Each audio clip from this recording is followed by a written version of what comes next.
Present. Ms. Green, Mr. Jones, Here. Ms. Rawls, Here. Mr. Rodriguez, Present. Ms. Hill. Present. We have quite an agenda this evening, so I'd like to get started since we were delayed. We will begin with the work of the Administration Committee. We have one resolution for discussion, Resolution 79 of 2025. Mr. Humphrey, would you please read it into the record? Resolution 79 of 2025, a resolution accepting the offer from the Pennsylvania Department of Transportation in the amount of $101,000 in just compensation for the acquisition of a portion of real property identified as tax parcel number 63-024-051 and necessary easements for the I-83 widening project. Thank you. Who from the administration is present to discuss Resolution 79?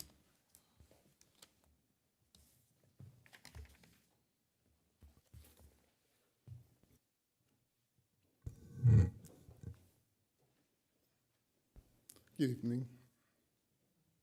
Good evening. If you wouldn't mind providing a brief overview of Resolution 79, please. Sure. So this resolution is kind of came about due to PennDOT's I-83 widening project coming through our area.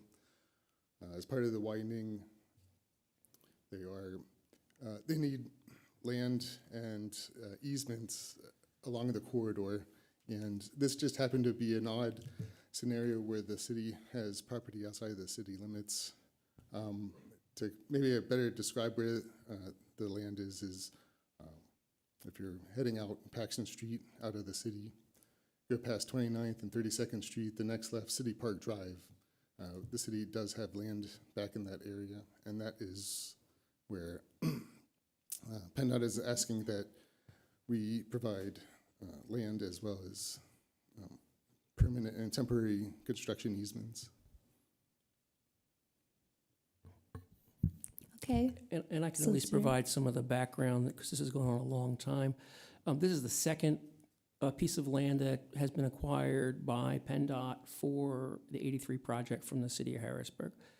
When we say acquired, if we didn't say yes at some point, they would just take it anyway.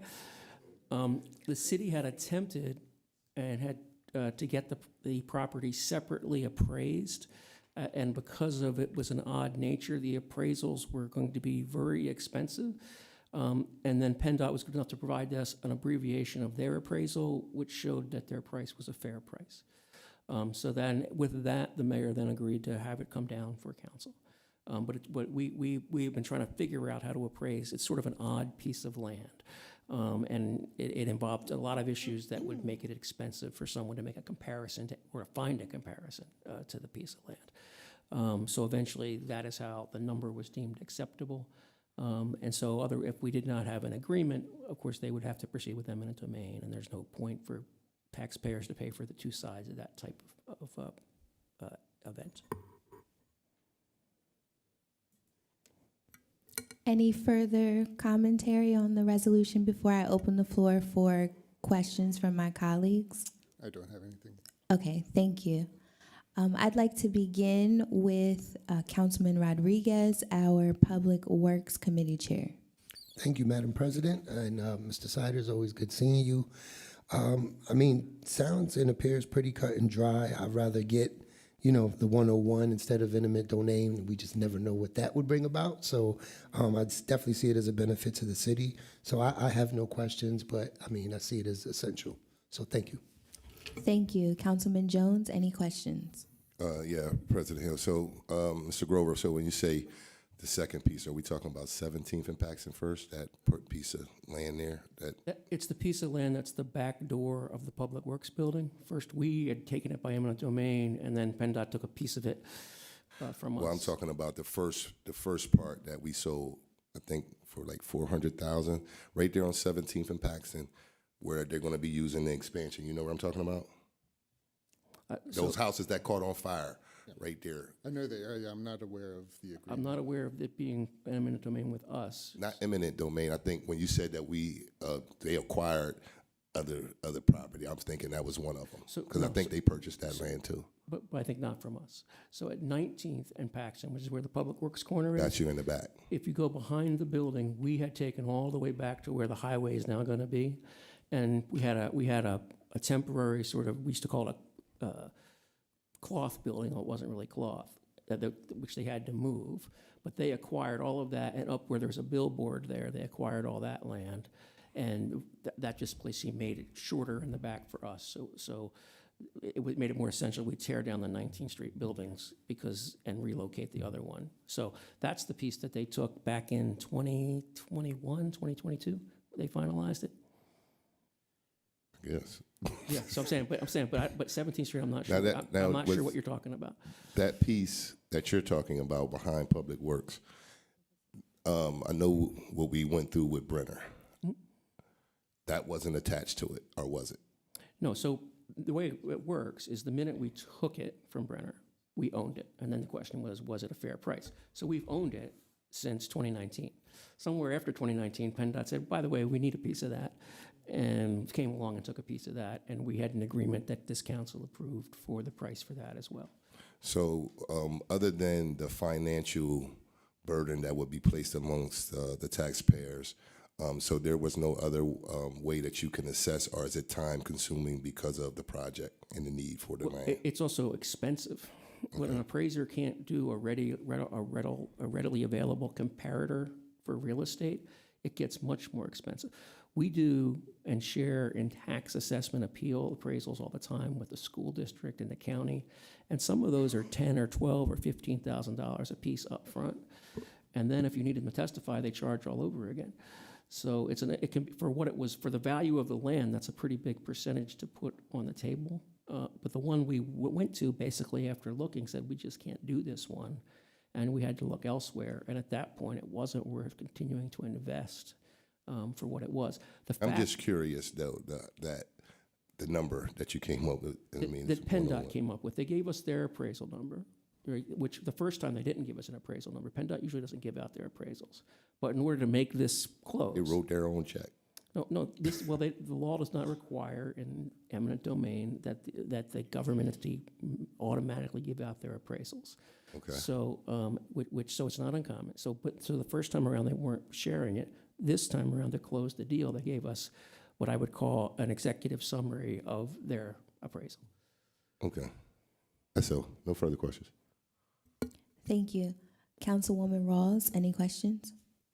Good evening. I don't have any questions. I think most of mine were answered by what Councilman Jones asked, so I'm fine. Thank you. Thank you. Councilwoman Davis, any questions? Thank you, President Hill. Thank you. Good evening, Mr. Siders. No, it's pretty clear cut to me. I think it's a generous amount for a piece of land that we can't use anyway, behind the land behind the Public Works building.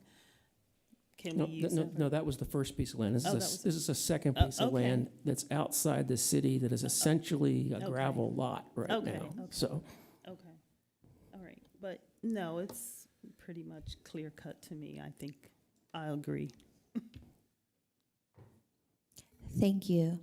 If there's no further discussion, I move to add Resolution 79 of 2025 to our next legislative session agenda for a formal vote. This concludes the business of the Administration Committee. Thank you.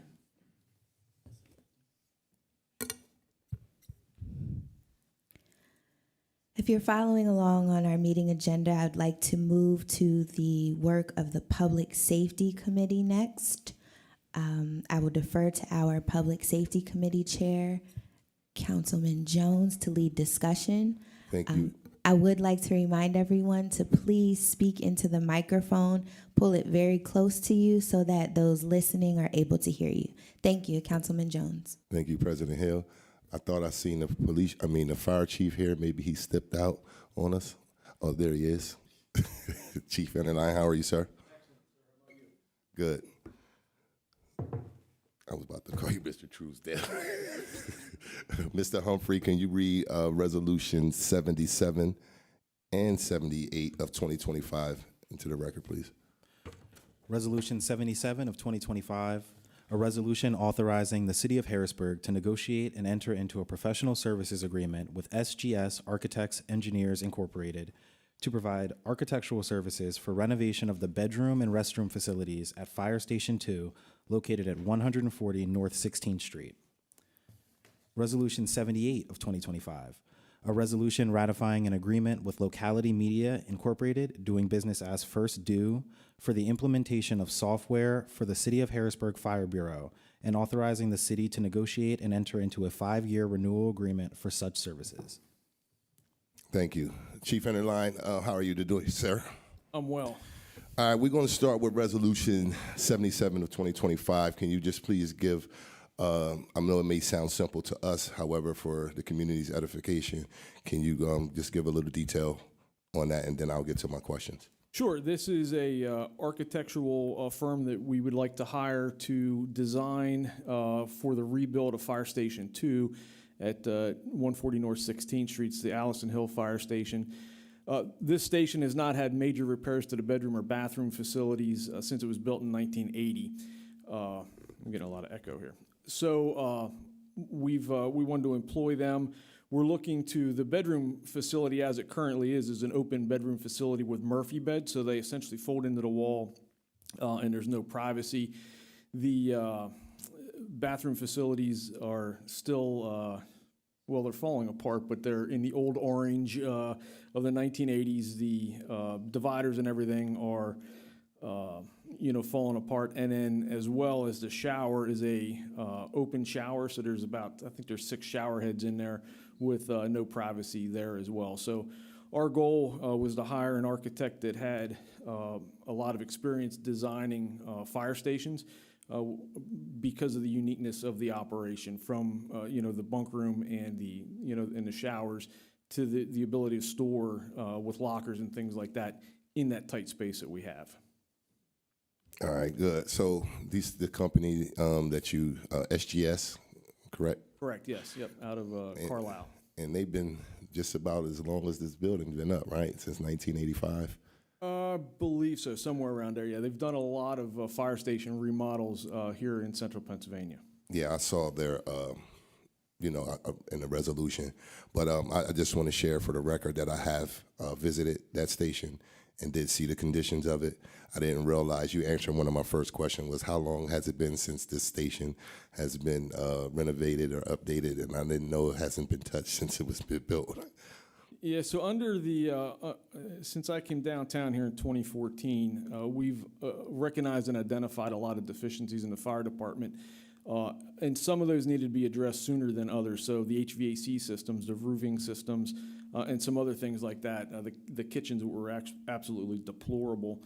This was one of those we just kept putting off till we got the funding. So we got the funding lined up in this year's budget, and we were awarded a grant of $83,475 from the Commonwealth to assist with this project. All right, I want you to slow down. You just answered all my questions. Yeah, that's good. That's good. It's good. I can read you. Right?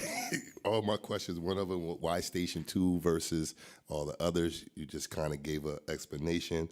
Do you plan to update any of the other ones at some point? So yeah, our plan, obviously you haven't received the budget yet, but we have budgeted to also replace and do the exact same project at Station 1 for next year. And the fire stations are built on the same blueprints, so this will be a turnkey operation for both fire stations when we go to put it out to bid. So we're hopeful to get Station 1 done next year. And then the volunteer at the Mount Pleasant at 9 South 13th Street, we've been pumping state grant funds to the tune of $15,000 a year for about the last 8 years into the remodel of that fire station, culminating just with this year's allotment from the Mount Pleasant. We repainted the bedroom, the bathrooms, and the kitchen up there. Okay, and man, I don't have any work to do. I mean, just answered all my stuff. Yeah, so the other thing is the timeline for Station 2.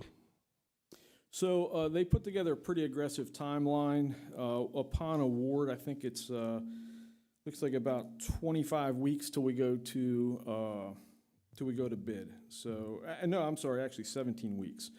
So they're anticipating about 14, 15 weeks worth of work to go out there, get all the measurements, and then start the design. And obviously, we want our firefighters to be involved in that design as well, so we'll be bouncing that off of them to make sure it's fitting the bill that they're looking for as well. They're the ones that are, literally living in the fire station. Okay. And there was other ones. You said, if you can, again, for me, why Station 2 over all of them? I think is this the first one built, or? No, they were, Station 1 and 2 were built at the same time. We just picked Station 2 because it's probably in the worst condition. Figured as much. All right, I'll open up the floor for Resolution 77 of 2025. I'll start to my immediate right, Councilman Rodriguez. Thank you, Chair Jones. Chief, it's always a blessing seeing you. Pretty much a no-brainer for me with this one as well. I mean, I know the work you guys do. I've been in rooms and seen your team get up as soon as that bell gone. I mean, the thrill of seeing that. I wish we could accommodate with everything brand new, so apparatus is safe, the volunteers are safe, the firefighters are safe. But maybe that's pie in the sky later on down the road. But anyway, I can support with this. I definitely see the value in it and bringing everything up to date. So thank you for being here. We appreciate it. We're definitely making strides, and we couldn't do it without council's approval, so we appreciate it. Councilwoman Ross.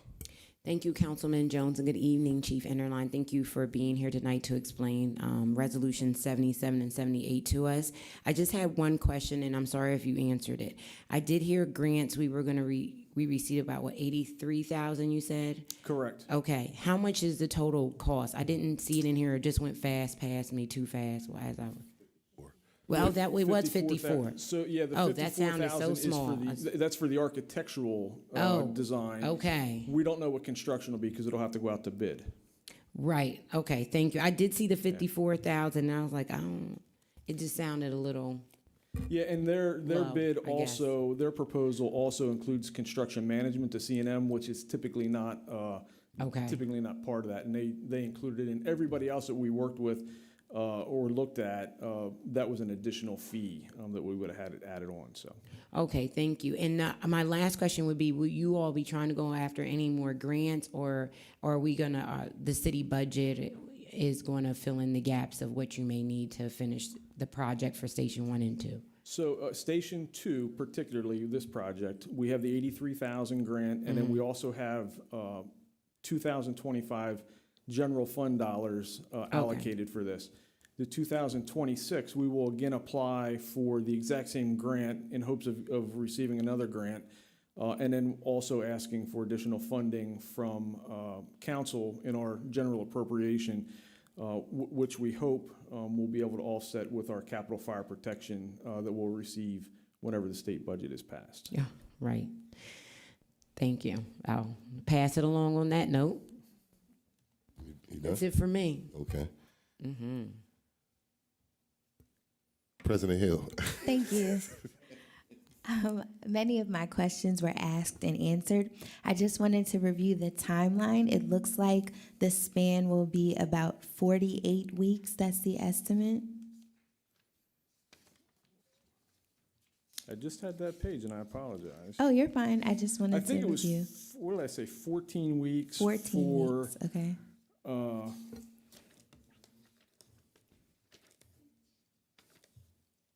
For yeah, design. 14 to 16 weeks for design. Okay. And then after that, it'll go out for bid. And then we won't have a good idea until the bids are awarded on what that contract completion date will be from the general contractor. Okay. Thank you. I don't have any other questions. Councilwoman Davis. Thank you, Councilman Jones. Good evening, Chief. Good evening. How are you? Good, thank you. Thank you for your service to you and all the other firemen. You mentioned that 54,000 is going to be spent for the architectural work. Okay, so is there any chance that any of that money could be left over to go towards one of the other fire departments? No, so the contract with SGS is for the full amount, and that's what'll be required to complete this particular project. I believe, and we haven't talked to them because I didn't want to taint any further processes for Station 1, but I believe we'll be able to use the exact same design for Station 1. We would just end up paying for the construction management at that point. Okay, so I meant 83,000 is the total grant, but then the architectural work is gonna cost about 54,000. The remaining money, did you say that it's gonna be able to go into that same firehouse? Yes, so Then we all of it? we Okay. have, I believe it was $250,000 in our general fund budget, plus the $83,000 to complete the work.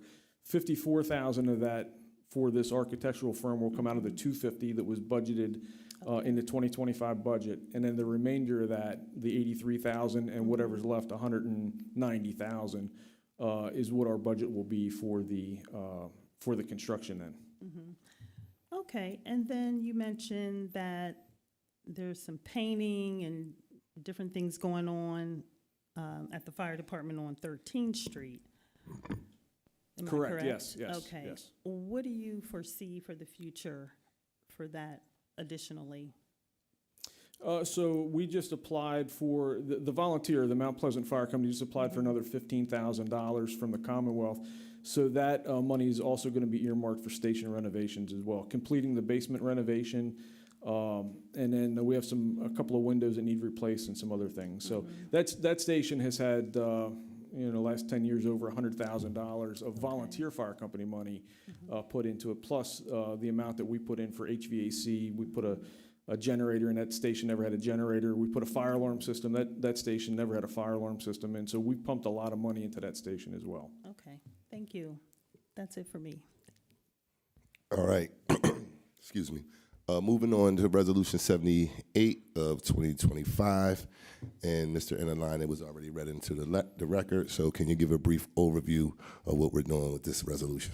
Sure. This resolution is a contract with a vendor for our fire reporting software. So the reports that you get from the Fire Bureau, all that information comes from this reporting software. We use this for scheduling, for overtime call out. We use it for building management. So when we look at inspections and things like that, as well as our incident record keeping. So anytime that there's an incident, all that information is put in there to generate a fire report.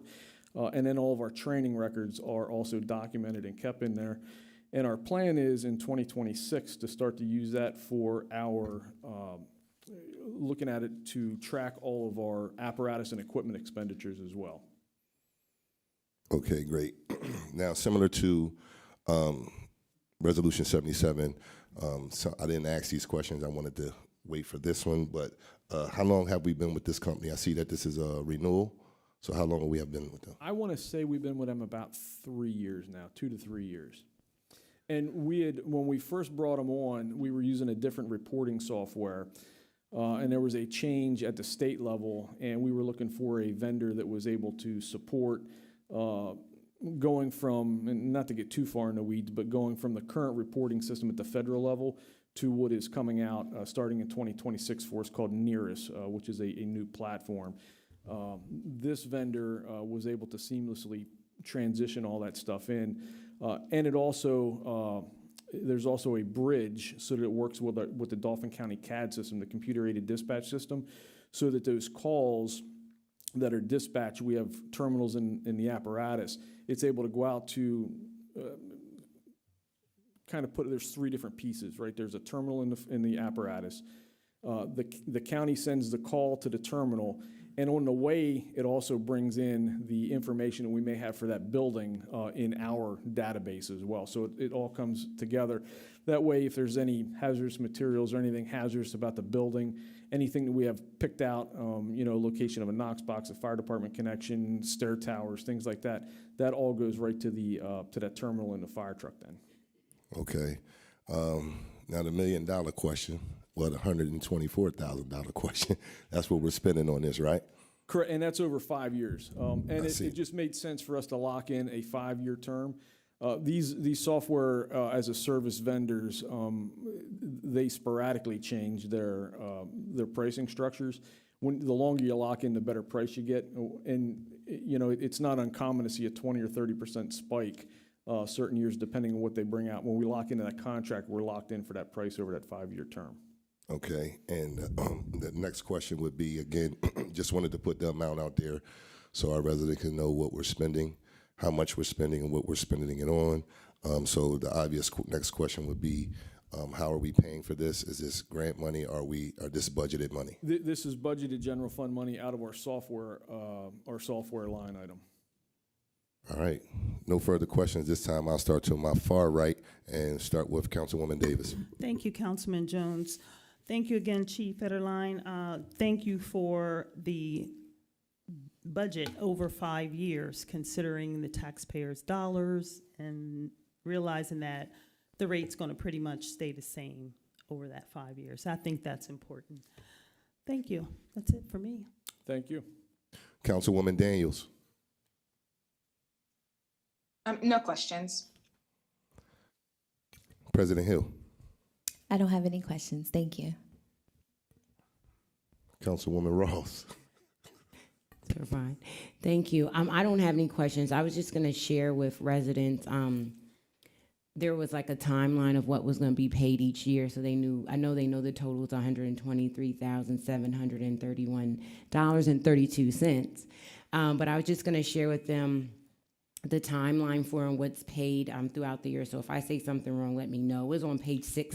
Page 7, I think, outlines it all. Mine is 6, but I'm sorry, it starts on page 6, yes. Okay, Yep. make sure I was right. So year 1, which will start November 1st to, it says October 31st, well, November 1st of 2024 to October 31st of 2025. That was the first payment? Correct. Okay, so that was $22,392.25.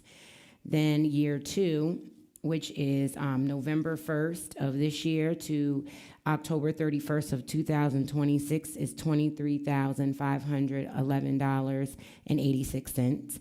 Then year 3, which will be again November 1st, 2026 to then October 31st, 2027, is $24,687.46.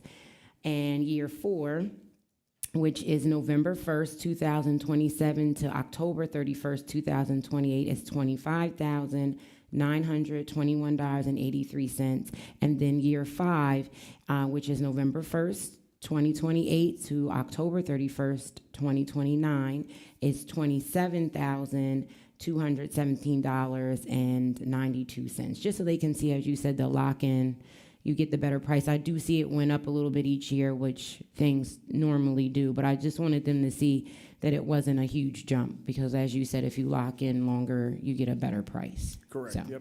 I just wanted to let the public know that. So thank you for indulging me for a moment. That's it for me. We appreciate that you read it. Yeah, you're welcome. We do read on council. Thank you. Yes, that's it for me. Councilman Rodriguez. No questions for me. Thank you. All right, thank you, Chief Enterline. That will conclude the work session of the Public Safety Committee, and I would ask that Resolution 77 and 78 of 2025 be moved to our next legislative session, and I would ask my colleagues to support both. Thank you, sir. Thank you, President Hill. Thank you, Councilman Jones. While we're here, we will move to the Public Works Committee. I will defer to our Public Works Committee Chair, Councilman Rodriguez, to lead discussion. Thank you, Madam President. Mr. Humphreys, can you please read Resolution 72 of 2025 into the record? Resolution 72 of 2025, a resolution authorizing the City of Harrisburg to negotiate and enter into an intergovernmental cooperation agreement with the Borough of Paxton for the purpose of authorizing the city to provide municipal solid waste and recycling collection and disposal services within the borough. Thank you for that. And I do see Director West with us. How you doing? Good evening. Good evening, Councilman. Can you give us an overview of Resolution 72 of 2025, please? Yes, Resolution 72 involves renewing the contract with. Can you speak a little closer into the mic? Resolution 72 involves renewing the contract with Paxton Borough because the contract ends the 31st of December of this year.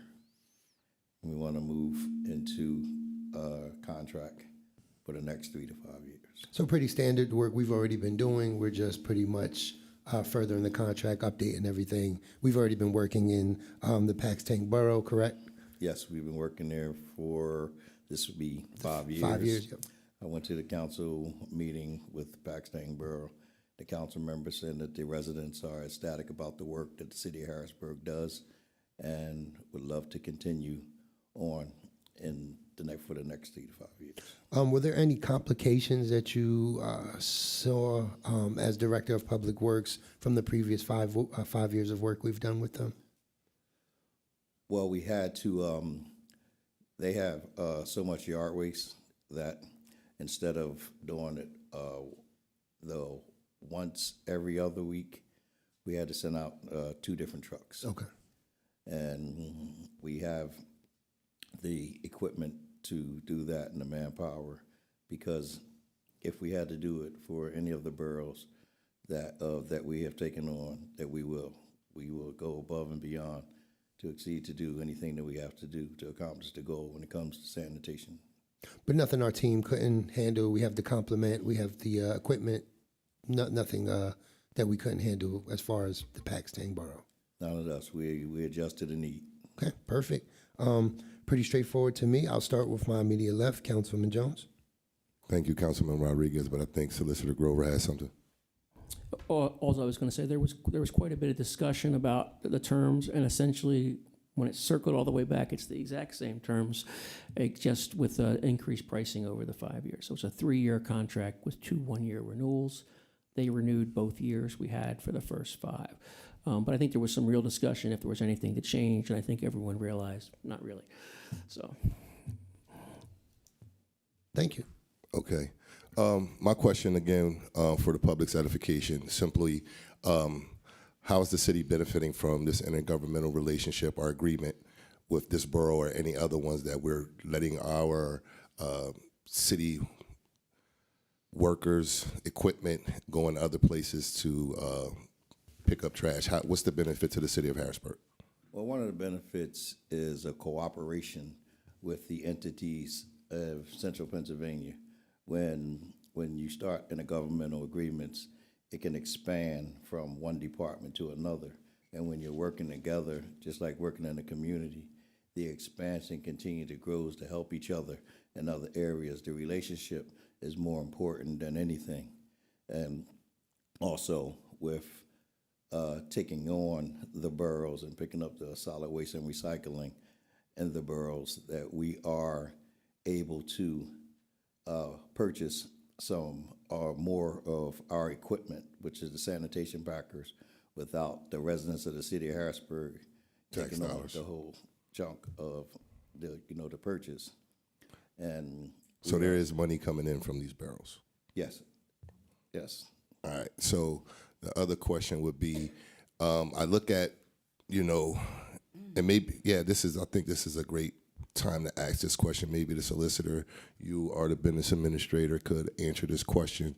Looking at the report in Act 47, when we look at what ICA put out, and one of the reports is the 90% of a collection rate to actually help us move out. Looking at the deficit of the $14 million that's been all around in the news, does any of these boroughs, are they a part of any of that deficit, or is this just city?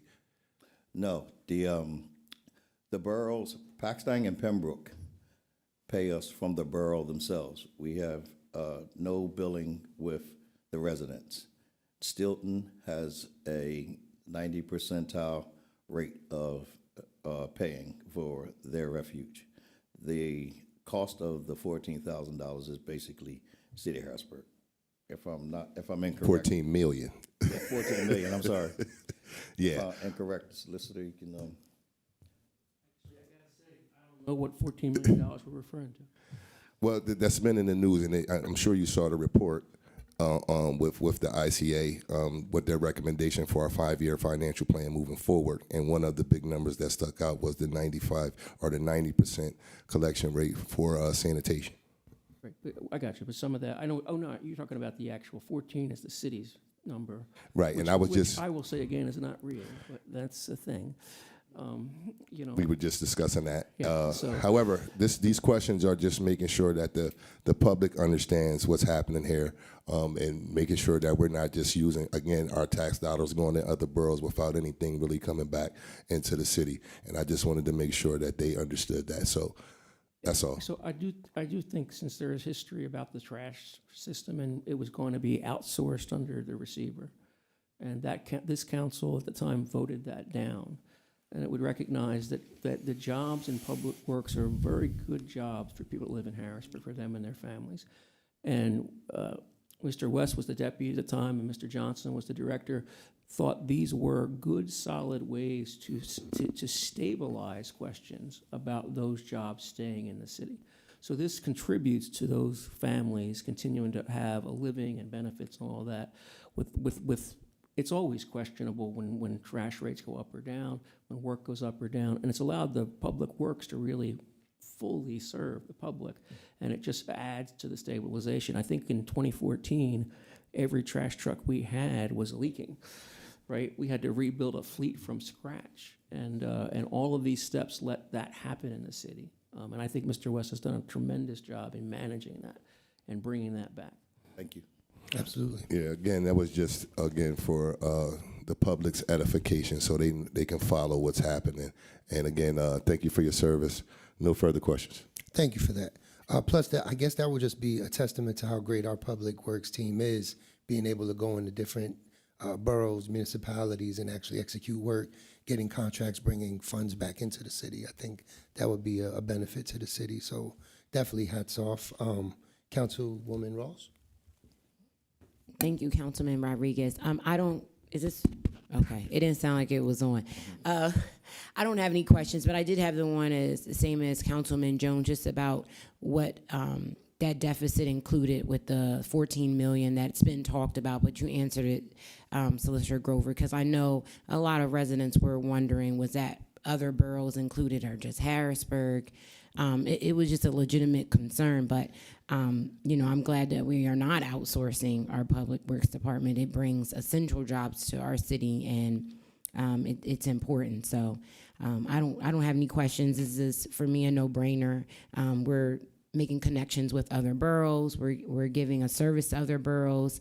It just goes to a testament on how great Harrisburg's public works system is. So that's it for me. Yep, absolutely. And thank you for all the work you do, Director West. You're welcome. Madam President? Good evening. I don't have any questions. Thank you for your work, and I'm glad to hear that the residents of the borough are really happy with the work that Public Works is doing. So thank you. Thank you. Councilwoman Davis? Thank you, Councilman Rodriguez. Thank you, Director West, and thank you for all you do and for going above and beyond the call of duty to help our residents. Thank you. That's what You're we do. welcome. Thank you. Councilwoman Daniels?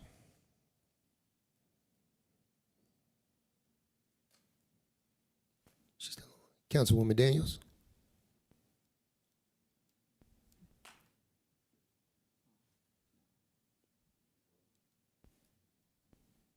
Hello? Any questions regarding Resolution 72 of 2025? Mr. West is here.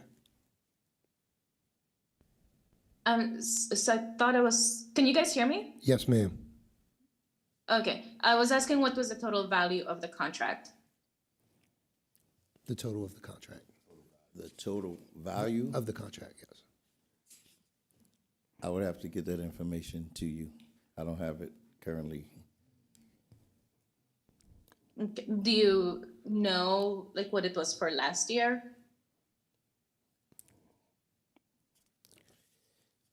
What was the, I guess. Solicitor Grover's looking it up. Yeah, we can get you a complete number. Basically, there was a percentage increase that was negotiated for both a monthly and annual basis from the last of the 5 years that we had. Each year it goes up previously, and each year in the future it goes up. But that just speaks to the contract, not to the total dollars collected. And we can reach out to Public Works and Finance and get the council the answer to that number by Monday.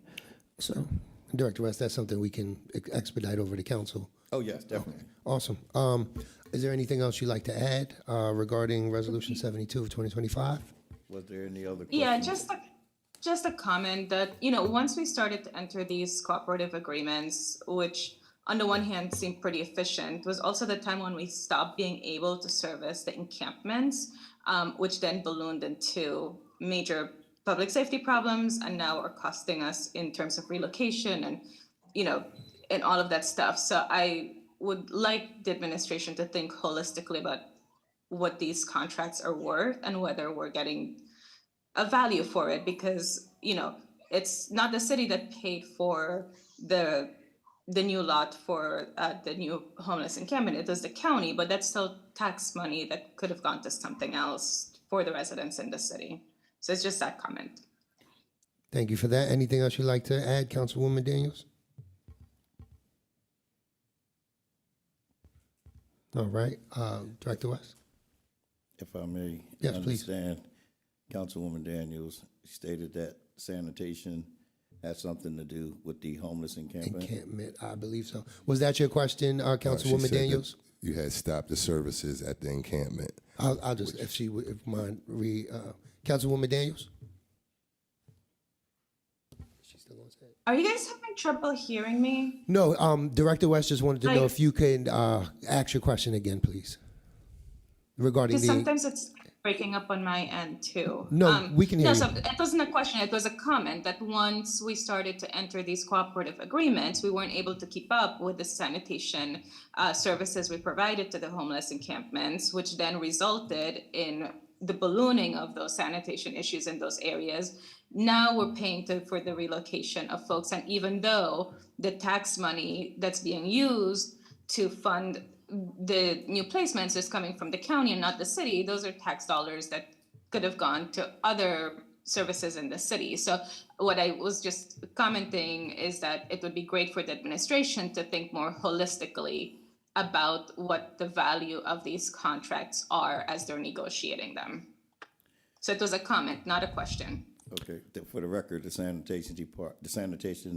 trash never ceased being picked up at the encampments. Not only did we pick the trash up at the encampments, we had the trash cans set at each encampment. We also had a highway department with the clam truck and triaxle trucks to pick up trash at the encampment. We picked it up 3 times a week. We even had relationships with the homeless people that was at the encampment to place the trash in a certain area so we could pick it up at one pile. So that the trash never ceased to be picked up from Public Works Department.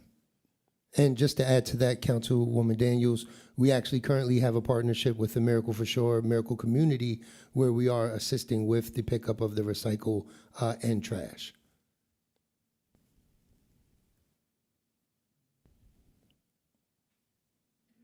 All right. Anything else you'd like to add, Director West, to that? No, we just like to continue to prosper in the relationships with the intergovernmental agreements with the boroughs around us to form, to take a lead on the intergovernmental relationships with other departments as well as police and fire and codes and so forth and so on, to develop these relationships, because our strength, we find, are in the numbers as us working together. Absolutely. Anything else from my colleagues on council? All right. Well, I move to add Resolution 72 of 2025 to our next legislative session, and that concludes the work for the Public Works Committee. Back to you, Madam President. Thank you, Councilman Rodriguez.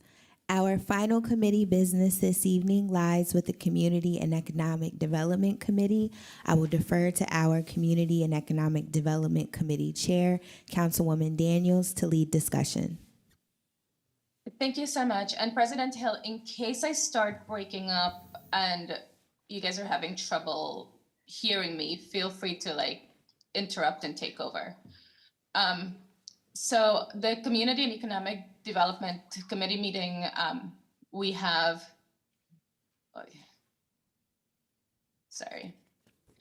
the first item of business is Resolution 73-2025.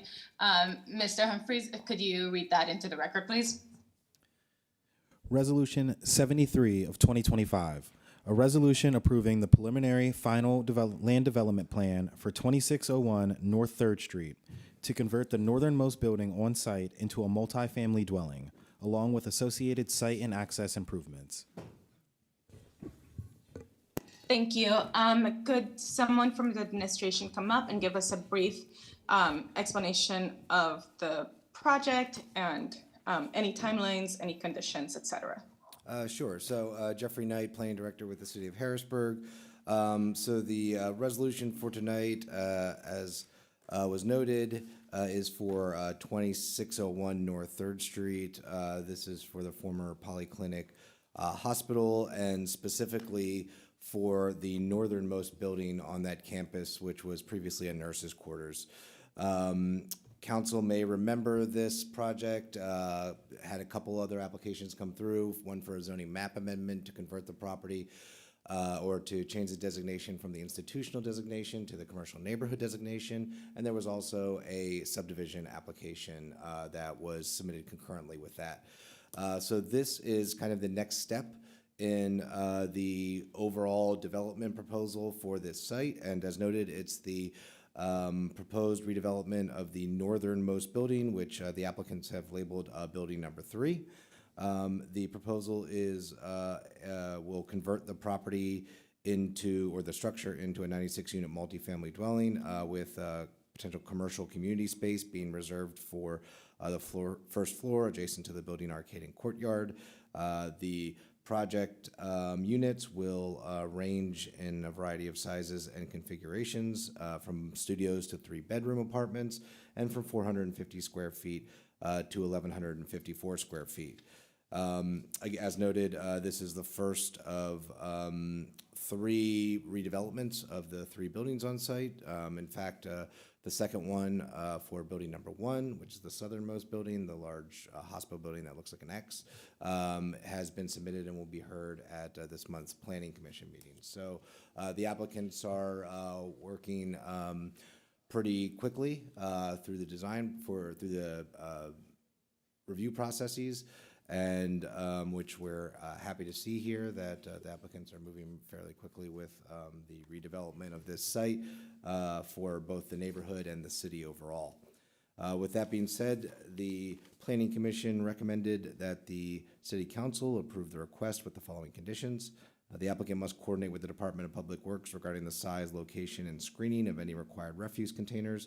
Planning Bureau recommends the applicant consider eventually consolidating all refuse storage and access in the existing vehicular access areas along the 4th Street frontage of Building 1 on the project site. And if you're familiar with the site, the location of the nurses' quarters of building number 3 here doesn't have a lot of extra space on it on which to provide a larger refuse storage container like a dumpster, or where it could be accessed by trash trucks. So that's why our recommendation was to locate it at near building number 1, which already has loading and unloading areas, so they already have vehicular access, like off the road, into their sites. If the proposed commercial use for the first floor is not in conformance with the zoning code, the applicant will secure the necessary zoning relief before establishing such use. And I don't believe the applicants know exactly what they're proposing for that space now, so that's kind of a bit more open-ended. And then the applicant will incorporate the city engineer's recommendations regarding improvements to pedestrian infrastructure, and will include new bike racks near the building entrance. The Planning Commission recommended the City Council approve the request for the following reasons. The adaptive reuse of a large, vacant, and underutilized institutional building into apartment units represents a unique and challenging project for the city, and will support redevelopment of the remaining buildings that comprise the former hospital campus. Successful redevelopment of this institutional site may help catalyze redevelopment and reactivation of other institutional sites to the north, including the former William Penn High School and the Zembo Shrine. And finally, 3, other conversions of former commercial and institutional buildings elsewhere in the city have generally demonstrated such projects do not adversely impact the neighborhoods in which they are located, and often help generate other improvements in those communities. And finally, the proposed redevelopment will add new residents to the neighborhood to activate the street on nights and weekends, and grow a customer base to support local businesses while providing a new neighborhood-focused space, and will provide additional units to the uptown housing inventory. Thank you. And for my clarification, this property is kind of elevated, right? It's not at like the street level of of 3rd Street, right? That's correct. It's elevated a bit up from 3rd Street, but it is on the same elevation as 4th Street, just to the east. Okay, okay. Yeah, just trying to get it okay in my head. If the applicant would mind coming up, introducing yourselves and giving us a brief explanation of where this project sits within the larger project and any timelines that you're aware of or confident of right now, that would be great. Sure. My name is Greg Hultquist. I'm with Penmark Harrisburg Holdings. And I have with me, should I introduce folks? David Johnson, who's with Penmark also. Rich Can you Villa. please, excuse me, can you please speak into the microphone? I'm sorry. That's okay, thank you. David Johnson with Penmark. Rich Villa with Ambit Architecture. Josh Murray with ECI Construction.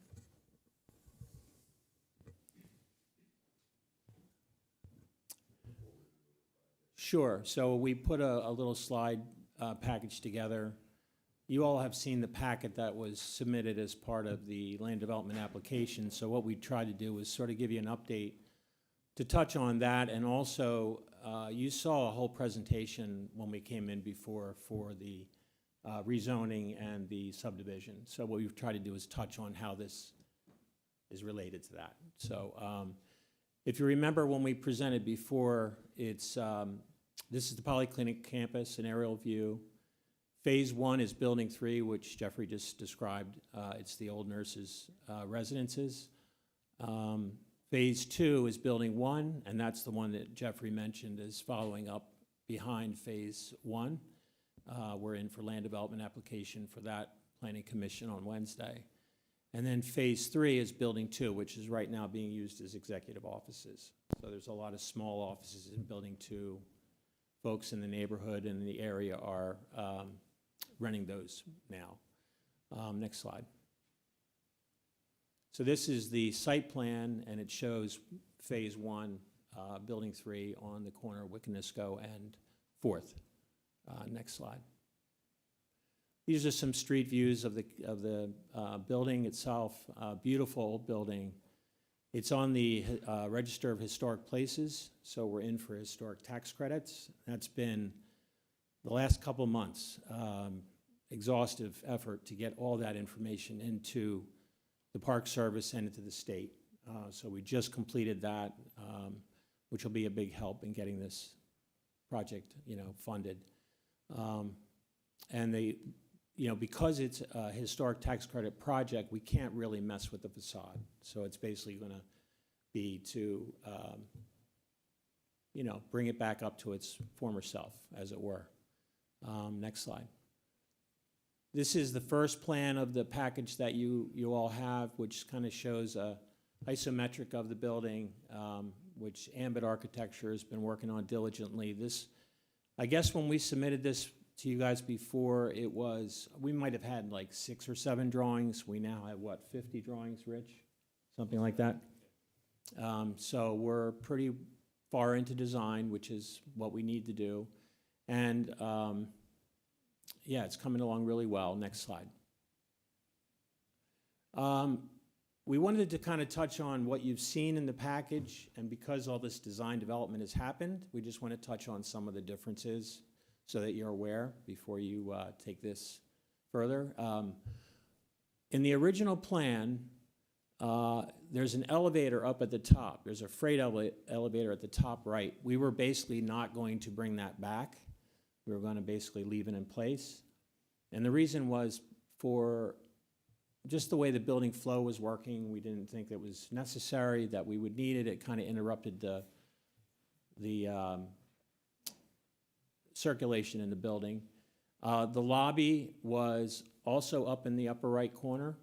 If you remember, we moved the lobby from the front entrance where it is now in Wiccanisco. We moved it around to the side, and a lot of the reason for that was just where the folks are going to park is really in the lot, and in order to get into the building, not have them walk all the way around, we thought was a safety concern and also just a convenience concern. So we moved the lobby up into that corner, and then the lower right was sort of undefined, but it was a big blob of commercial. So the next slide shows you, go to the next slide. how it's developed. And so right now, the commercial is still on the lower right, whether it's on the front by the prominent, or the, what did you call it? The arcade. It could be either side. We're not, fully there yet, but there's commercial on the lower right. The lobby has moved down slightly, and we've brought that elevator back into service. So now the building will have 2 elevators. So those are really the main differences in what you saw before. Next slide. This is what you saw early in the design as far as an elevation, and it was really what was required to go in for land development approval is you have to submit a elevation drawing. Next slide shows you where we are now. So what's happened with the elevation is there's a lot more detail that's being shown. There's, I don't know, maybe 8 or 10 drawings of elevation, which is required by the Historic Commission. We have to detail all the windows. We have to detail what's being done to the brick. And so that's progressed to that point now. Next slide. Last meeting, we talked about minority participation. I wanted to touch on that again. It's, again, it's a large project. It's $30 million. Big, it's a big effort here. So there's a lot of work to go around. We think Building 3 will create about 50 full-time construction jobs. It'll peak at around 70. So there's a lot of work there that can be spread around. Building 1, which is following up right behind, is another 90 and a peak at 120. So it's a lot of construction jobs. Part of our MBE-WB participation program requires a proactive approach. One of the parts of that proactive approach was finding a CM that we felt, a construction manager that we felt had a good track record of minority participation. And not just by box checking, but actually putting minority contractors to work and local residents to work as well. So what's happened in the last couple of months is July and August, we were before you in early July. July and August was really the land development submission and furthering our design. September and October was the historic tax credit submission. Now we're into November, so now is really the time where we're going to start to outreach to minority subcontractors and suppliers through our construction manager.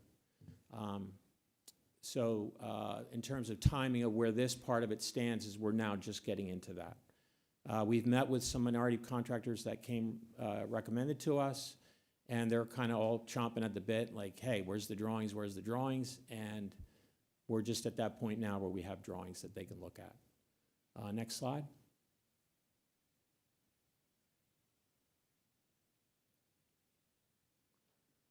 Community and outreach. So in the black is kind of what we presented the last time, and in the red is where, what we've done since our last meeting. What we talked about was we had several neighbor meetings. We had an article in the Berg. She's back again. And what we said was that we would have continued outreach as the design developed. And what we've done is we've had 3 additional meetings since our last meeting. And it was really to present to the community the drawings as they're getting developed, kind of what's going on. We're getting a lot of feedback, input. You all asked what kind of input did we get from the neighbors. Parking was a question. Traffic, concern. Parking was a concern. Traffic was a concern. Security and safety, these were questions people were asking, is how are you going to make sure that, we have a safe environment. And then there was a lot of construction-related questions, what's going to happen during construction. Next slide. So what we did to address some of that is we had a traffic impact study. We hired a traffic engineer. Traffic impact study was done. And what they do with these, and I'm sure you all are familiar more than I probably, they look at what the building use was and what it's going to be now, and what's the change in peak traffic, and what they came up with was as an office use, which was the last active use for the building. Well, it was Harrisburg Area Community College. Your peak hours, or your peak trips was about 1:48, 1:45, depending on where you were, AM or PM. And in relation to that, as an apartment building, it goes to 36 or 39. So significantly less traffic than it would be as an office building. One of the things that we talked about was, if you look at our lot, it's an enormous parking lot. Sometimes traffic is a problem because parking's on the street. We have a lot of parking in a big lot, so it helps to contain traffic, and that also came from our traffic engineer. So anyway, we addressed some of those concerns and presented that to the folks at the neighbor meetings, and it was pretty well received, I think. Next slide. As far as parking goes, we didn't have a parking plan as far along as we do now. But basically, we talked about 600 and some odd spots that we have on the property. Part of those spots are in the lot caddy corner across the street on the upper right. It's at 4th and Polyclinic. There's a garage, you all probably know. There's 300 and some spaces in that garage. And what we've done is we've allocated specifically parking spots for each building. So we're very clear on where folks are going to park who reside or work in these buildings. And we wanted to be deliberate about that because when we presented before to the neighbors, you know, we weren't as specific as we are now. We know exactly where everyone's going to go. We've given free spots out and can continue to do so to the neighbors. If anyone needs a spot, we give them a pass to the parking garage, and you know, we'll continue to do that. But parking concerns, I think, centered more around what's going on with UPMC parking. If you look at our lot, there's no one parked in our lot. It's not like there's a lack of parking in our parking lots. It's really the fact that UPMC doesn't have enough spots in their facility. So a lot of the parking concerns are really related to not our project, I guess is the way I would describe it. Next slide. And this gives you a shot at the total parking capacity that we have of 461 spots. You know, significant capacity. And the next slide. Another thing that we did was we worked on the construction logistics plan to address concerns they might have had during construction. And we talked through that with them, like how it would work, what the hours would be. We're not building a new building here. We're renovating an existing building, so that when they, you know, when we presented that and they realized that, it helped to calm some of the concerns that they had about, you know, how much disturbance a new construction project could have. So we presented that. Next slide. And then before we get into this one, we will continue to have additional outreach meetings. Our intention here is to just continue to communicate openly with the public and make sure that there's good dialogue happening. So that is that. So another thing that was asked about last time was affordability from a couple of the council members. And I think I was a little quick in the way I answered that question because the question was asked, will there be affordable units? And I interpreted that to mean subsidized affordable units rather than are the units affordable. Subsidized projects are using low-income housing tax credit money, home money, basically public funding to finance a project. In exchange for that, they guarantee rents at a low level, and it's a certain percent of AMI, as you all know. You all have a lot of affordable units coming online. But you were asked if there were affordable units, and I said no. But the units are affordable. So what I thought I would do for the sake of comparison is look at, you know, you also asked about, have you looked at Dauphin County AMI as well as Harrisburg AMI? You asked that question, and I honestly didn't even know how to answer that. Only in the sense that it wasn't an affordable project. But so in doing some digging, I did my best to try to compare where our rents are going to be in relation to what they would be if it were an affordable project. And I think maybe that's more what your question was, but I took a stab at it here. So our rents, what we said in July when we were asked about what a studio, 1-bed and 2-bed would be, is this is roughly the range that I gave for what that would be.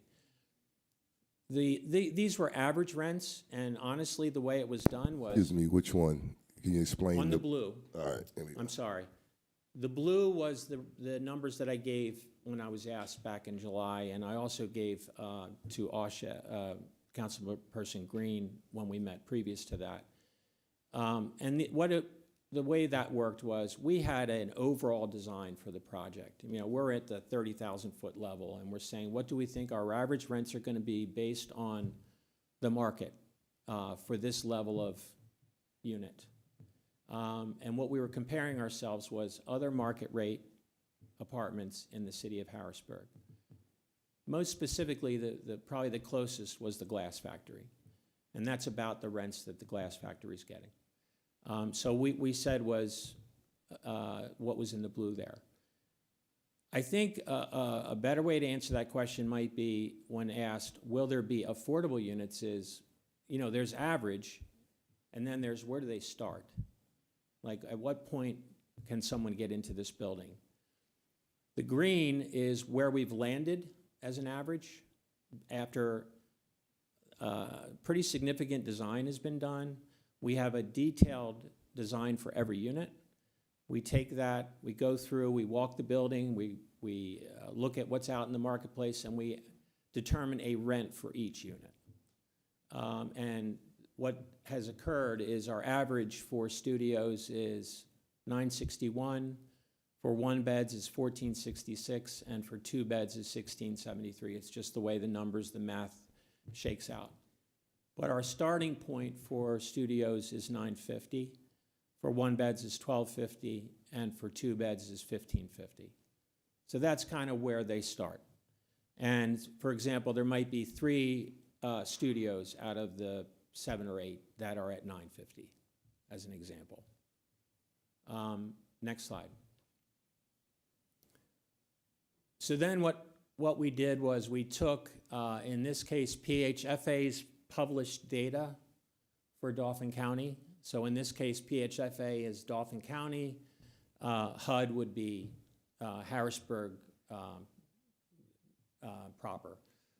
PHFA's numbers for what the AMI would be for, percent of AMI for the different types of units. And what I did is I extracted those numbers down to the table. And so on the lower left is where our rents start. Now, you saw that on the previous slide. You also have to include the utilities cost, because that's a cost of living there. So we add utility costs to the number, and it says that our starting rents for studio with utilities would be $1,050, $1,375 for a 1-bed, and $1,700 for a 2-bed. And then bringing those numbers down from Dauphin County, PHFA published data for Dauphin County. This is the AMI based on 30% of the AMI going to rent is what the average median income would be. At 100%, at 80%, at 70%, and at 60%, and where our starting rents relate to that. So in this case, it would say that our starting rents for studios would be at 57% of AMI. And it's just a straight calculation. I don't proclaim to be an expert in this whatsoever. I did my best to try to get a sense of how these relate. Next slide would be looking at HUD. And this is the published data from HUD for Harrisburg, Carlisle, and what low-income housing incomes would be, rents at 30% of that, and what percent of that we are. So effectively saying that as HUD defines low-income housing on the bottom, so if you look at the upper chart, on our Harrisburg, Carlisle, they have low income on the bottom there, on the second batch of numbers, for 1 person, 2 person, 3 person. And so we correlated that, one person being a studio, one person being a one-bed, two-person being a two-bed. And it's saying that we're at around the low-income housing rates as HUD would define it. So it's not, we are not a subsidized, affordable project because of our financing. We can't be. But we believe our rents will be, roughly in that range. So at least as a starting rent. Next slide.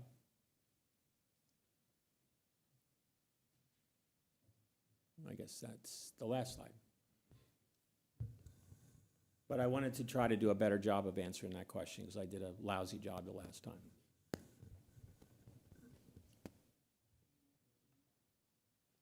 Pardon me? Trying.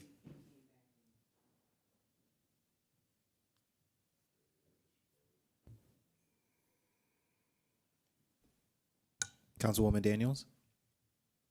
Yeah, okay, so, is that the conclusion of the presentation? Yeah.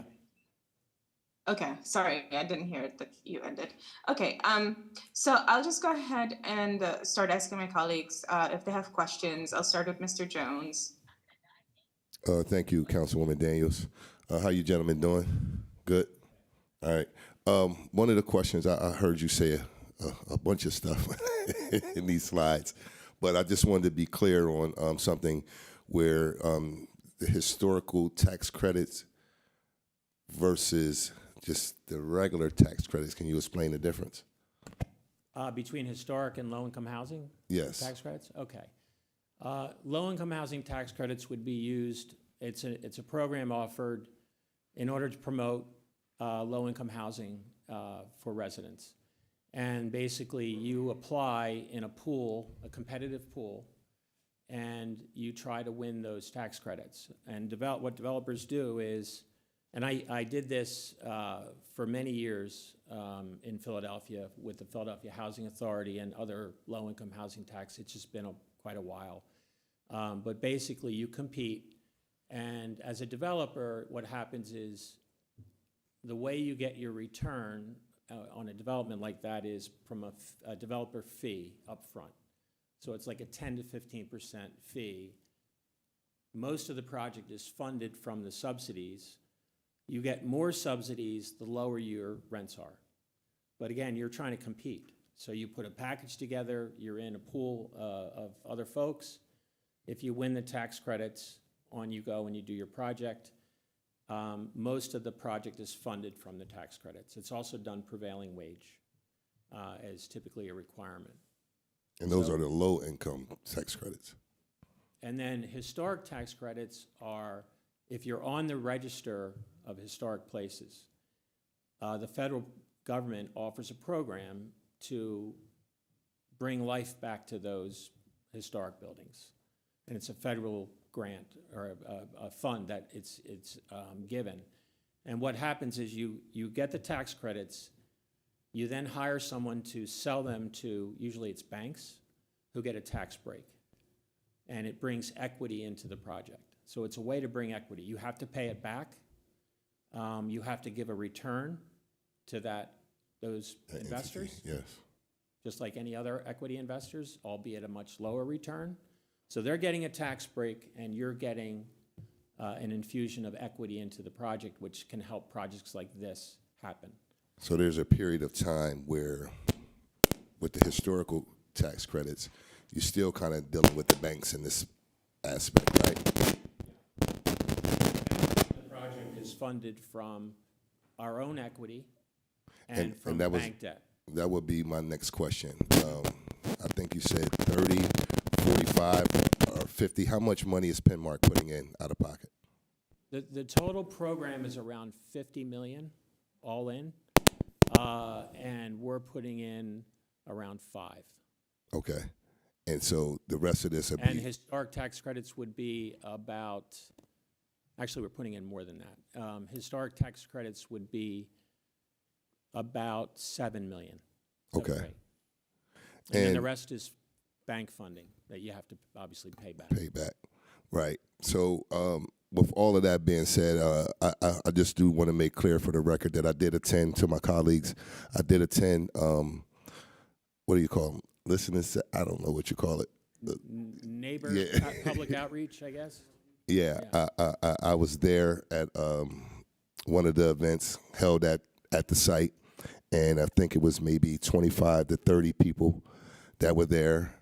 And I did hear, some of the concerns that they have. And to be honest, I don't think any of them was about the project. It was just they were more so about the traffic and the parking. And I did witness you give some of the residents and offering them that needed parking. You offered them free parking until the conclusion of this project. The other thing is I appreciate the MBE and the DBE, but you said you're at a phase now where you're reaching out to some recommended local contracts. These would be subcontractors, correct? So I do like that some of that money will trickle down into our communities, with some of the companies that you intend to use. My other question would be simply, I asked you a question the last time you came here about what do you think the revenue as far as taxes will be brought back to the city. Did you ever get a number for that? Yeah, so we've submitted for our LERTA, and it's around 700,000. A year? Yeah. Okay. For now, I think that's all the questions I have. I'll kick it over to kick it back to Councilwoman Daniels. If she can hear me. Okay, thank you.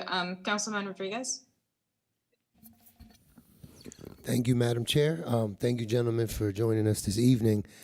A few things I appreciate, over the course of 4 months since we've last seen you gentlemen briefly, is how much consideration you've taken into some of our questions, whether you were able to hit it spot on or not. You actually did some research and came back prepared, which, I hold to high regard.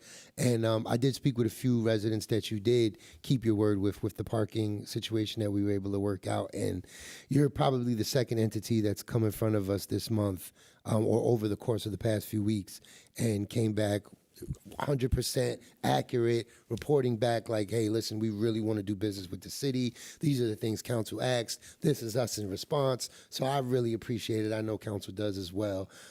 Sometimes when you're conducting business, it's a give and take, but it's great to see the opposite party willing to meet us where we are, willing to meet the residents where they are. I mean, it means a lot.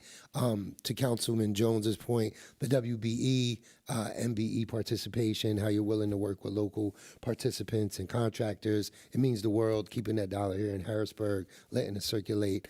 I know Madam President's going to ask a few questions regarding affordability with our package, but these are things that we hold high regard, not because we feel very proactive about it, but the residents do as well. So it just means a lot. And I'm serious. I did, speak to a few residents that said, no, he's actually allowed us to stay parking in the lot, and it's working out great. So, thank you. And I just hope to keep hearing these reports as the project keeps going underway.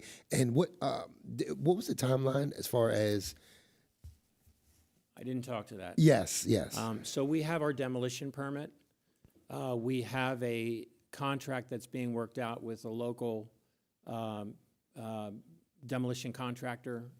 Actually, there's two that are partnering together to do the demolition Building 3. Great. And we're really just wanting to get through land development approval, hopefully next week, cross our fingers. And if we do, then we'll basically start the demolition. And we hope to be finished phase 1 at about, I would say, September, October of next year. Great. So it's about 10-month Not bad at all. period. Pretty aggressive. Thank you. Remember, it's only phase. Yeah. First of all, my CM's here, so don't act surprised. But it's a renovation. Yep. Yeah. And I appreciate how much background, let's just say research you've done on the median average the average median income and comparing that to throughout the county and the city, because there is a difference. But then going with the HUD guidelines and just really taking that in consideration and then showing us the numbers in comparison, it means a lot. There's not a lot of developers or even entities that are willing to come back in front of us and show us the work they've done based off the questions we've asked. So it means that you guys care as well. So I really appreciate it, and I know it means a lot for the residents. Nothing further. Thank you.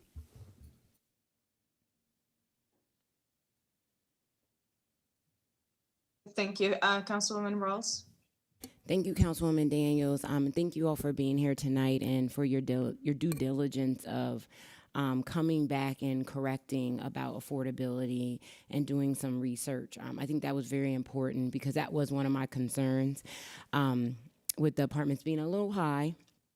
And I do understand that you're not going after the tax credits for HUD and so forth. So you do want to return on the project, and that's also important. But you are doing the community outreach, and so I do like how you had added with the utilities in the price with what it will be with them added. So I just had two questions and then a comment. One question: what utilities are included? So one of the things that we saw in the research we did was an allocation for trash, which will not be on the residents. We'll have a central trash chute, and I've honestly never seen that being put on the residents in my career. It's just taken care of as part of the building. But it's basically electric, water. Now remember, this was a hospital. So our electric is at a high voltage rate. So we're buying electric at high voltage, and we own the transformers. We're stepping it down. So, Okay. you know, that's an important element. But it's basically electric, water, and sewer. And then cable, obviously, is an option if they want to do that or not. It's up between them and the cable company. Okay, well, you are given a lot with the utilities. That's a big deal because that adds on to your rent. So as I see it being added in, that can be like, okay, there's not going to be this extra bill after I pay $1,300 for a two-bedroom, essentially, except for like cable. Well, just to clarify, the rent is $950, right? That's the starting rent. That's the studio, right? We think in order to compare this to HUD or to PHFA, right? Those numbers include utilities. I had to add utilities to even make a comparison. Right. That's our estimate of what we think utilities would be, which would be on the resident to pay. Right. Okay. So a studio renter should expect to pay about a starting rent of about $1,050 with utilities included, but they'll be paying the utilities. It'll be separately metered, which is how most of them are done. Oh, okay. I must have misunderstood. I thought the utilities were included into the rent of what they'll pay. Am I missing something? Yes. I had okay. to add them to compare it. Yes. Okay. Okay. Sorry. If I say, Thank where you. are we in relation to, and again, I'm no expert, I did my best, and I can refine this further, but in order to compare it, I can't forget about the Yes. Okay. utilities. Now I get you. Sorry. All right. I understand. And let me assure you that ChatGPT will forget about that. Yeah, I'm sure. Because they got it wrong and I had to catch them, so I'm just saying. No, you have to Not for reread nothing, them. but- You cannot believe everything they say. No. You do have to read it. Mhm. Okay. I mean, that's it. I mean, I still am concerned. I mean, it still is a little high, just based off, especially like the two-bedroom. But, I mean, I see you're trying to find a way to get it to a basis point where someone could afford it. I could not if I was, and I'm a teacher, you know, and when I had my daughter, I had one daughter, I was a teacher. I was only making $45,000 at Harrisburg School District. That's it. Pay freeze for 5 years. It wasn't my fault. 2 degrees. So I did everything I was supposed to do, and I literally could only afford $750. And, you know, thank God I found an apartment that I could live in that had that, and that was a 2-bedroom. Nothing was upgraded, but it was still really nice. But I was still struggling at that price. So I just get concerned about that because there's some people who I could not meet the recommendations to get Section 8, to get food stamps. They said I made too much. And to me, I'm like, I barely make anything. I have a car note. I have my phone. I got to pay rent. I got to get my daughter clothes. She's got to eat. Like it was so many things that I had to do that I would not be able to live in your building. And that's kind of like what I'm thinking about. But I also understand that it costs to rehab this building. You want a return on it, and I get that part, but I'm just trying to figure out, who could afford it, and if they're doing everything that they can, and they have a good job, but they still can't afford it, right? So those are just the types of things I'm thinking about, and I'm trying to, wrap my head around it to make the best possible decision. But I do thank you for all the work that you've done and trying to find this in the outreach to the community. So I'll just keep listening to everybody's questions and hearing the answers and try to make the best decision. So just thank you. That's it for me, Councilwoman Daniels. Thank you, President Hill. Thank you. I do have a number of questions, so please bear with me as your PowerPoint was pretty extensive. I don't want to miss anything. In reference to the community outreach and the 3 public meetings, Councilman Jones estimated about between 25 and 30 people present. Do you think that was the average for each of the meetings, or what was the total there? So we've learned along the way. We thought handing flyers out would be a good thing, and it wasn't as effective as it could have been. When we put the meeting on the public website, it was recommended I think it was the Planning Commission meeting that we do that. And as soon as we did that, we had a lot more folks turn out. So we have a couple more meetings coming up. I don't know if we have one scheduled for next week. I think it's the week after next and then the week after again. And we'll continue to do it on the city website. Okay. Try to get a better turnout.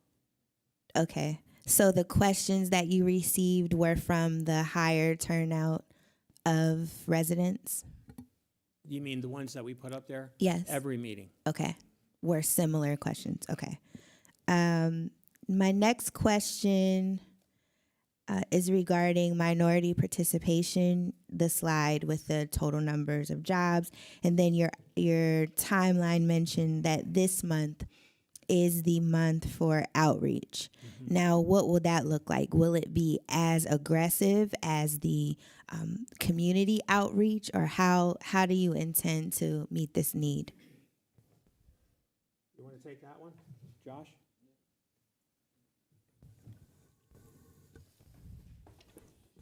Josh Murray, ECI Construction.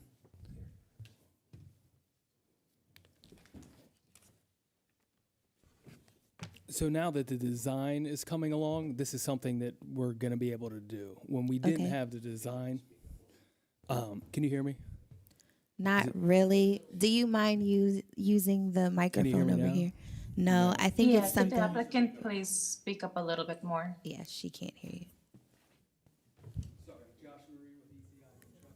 No, that's not working either. Hold on. It's on. The light is green. Oh, okay.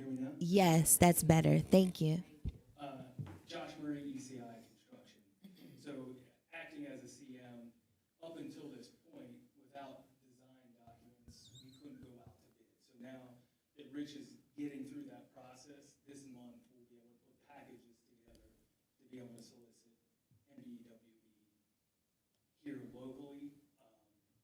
We'll put those packets together and just send them out in like requests for proposals, but we'll also do our due diligence and have site visits and meet those contractors on site and walk through the scope of work so they understand what they are pricing. So we're going to start that process here in in November. Yeah, we're in November now. Okay, so the outreach for minority participation will occur simultaneously with the continued community outreach. Is that clear? Okay. Correct. Okay. I think the other thing we're going to be doing for LERTA is we want to have a publicly announced Yeah. meeting or two with invitation to any and all folks who are interested, who want to meet with us, and just, that's what we did at, for example, with Philadelphia Housing Authority, is we would have like fairs, but I wouldn't call it a fair, but you'd basically have a very large Like a pre-bid. announcement. Like a pre-bid, yeah. Yeah, and we explain the project, they all come, we get their information, they get our information, we set up meetings, follow-up meetings, that sort of thing. So we'll be doing that as well. Okay, thank you. We'd like to ensure participation at every phase of this large project. We want to ensure that Harrisburg-based businesses are included. So thank you. Our first contractor is a Harrisburg contractor, the demolition contractor. Oh, great. Yeah. Okay, my next questions are around affordability. I wanted to go back to that. And I wanted to clarify, because I'm sorry if I wasn't clear. With the Harrisburg Affordable Housing Program, 20% of the total units would be deemed affordable for our residents. So at 96 units, it would really only be 19. But I do appreciate your due diligence in trying to answer my question. Affordability is so important to me, because we've heard from developers that aren't from the area, and they've come in and said things like, well, it's going to be a beautiful building. And my response will always be, that's nice if it's a beautiful building, but if our residents can't afford to live there, it's really a waste of time. So thank you for the clarity that you've provided there. Yeah, and I just wanted to clarify that 19 units. So it's nice if everything is deemed affordable for our residents, but under that program, it would be 19. Let me see. I don't think I have any other questions. Those were my main ones. So thank you. Thank you. Councilwoman Davis? Thank you, Councilwoman Daniels. Good evening, everyone. My colleagues have pretty much asked all of the questions that I was going to ask. One of the most important items was the parking. I didn't realize the garage had 300 spaces in there. Doesn't look that big from the outside. And then my colleague asked about the utilities. So the trash is going to be taken care of. The residents don't have to worry about the trash, just electric, water, and sewer, okay, on top of their rent, which is good. But this is not an affordable project. I get it. I'm just glad that we do have some affordable projects being developed to kind of offset this huge project. I foresee people who are professionals maybe being able to afford this, even the basic apartment. I used to live up there also.